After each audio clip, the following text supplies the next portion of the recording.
జగన్మోహన్ రెడ్డి అరెస్టుకు BJP high command permission ఇచ్చిందా అంటే గ్రౌండ్లో బీజేపీ నాయకుల స్టేట్మెంట్లు చూస్తుంటే అవునని అనుకోవాల్సి వస్తుంది. సామాన్యంగా బీజేపీ నాయకులు ఢిల్లీ పెద్దల ఆదేశాల ప్రకారం వాళ్ళు నడుచుకుంటూ ఉంటారు. ఇప్పటిదాకా బీజేపీ నాయకులు ఎవరూ లిక్కర్ స్కామ్ మీద మాట్లాడలేదు. ఇప్పుడు ఒక్కొక్కళ్ళు పెదవిప్పుతున్నారు. ప్రజలు ఇప్పటికే బీజేపీ జగన్ని కాపాడుతుందనే భావనలో ఉన్నారు. రియాలిటీ కూడా అలాగే ఉంది. ఎవరు అవునన్నా కాదన్నా 2014లో కేంద్రంలో అధికారంలోకి వచ్చినప్పటి నుంచి బీజేపీ ఇండైరెక్ట్గా జగన్ను సపోర్ట్ చేస్తూనే ఉంది.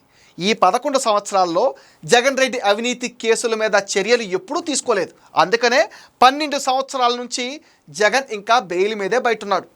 జగన్తో చేసిన రహస్య చెలిమి 2018లో టీడీపీ బీజేపీ విడిపోవడానికి కారణమైంది. ఇప్పుడు కూడా బీజేపీ నాయకులు ఎవరు జగన్ని తిట్టరు.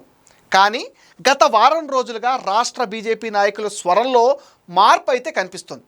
రాష్ట్ర బీజేపీ అధ్యక్షుడు మాధవ్, మంత్రి సత్యకుమార్ యాదవ్, ఎమ్మెల్యేలు ఆదినారాయణ రెడ్డిలు కూడా జగన్ రెడ్డి అరెస్ట్ కావటం పక్కా అని చెప్తున్నారు. ఈడీ మద్యం ముడుపులు డబ్బు మొత్తం రికవరీ చేస్తుందని చెప్తున్నారు. ఈడీ ఎంటర్ అవ్వాలంటే హోంమంత్రి అమిత్ షా పర్మిషన్ తప్పనిసరిగా తీసుకోవాలి. ప్రస్తుతం ఈడీ నోటీసులు అయితే ఇస్తోంది. ఇంకా అరెస్టు దాకా వెళ్ళలేదు.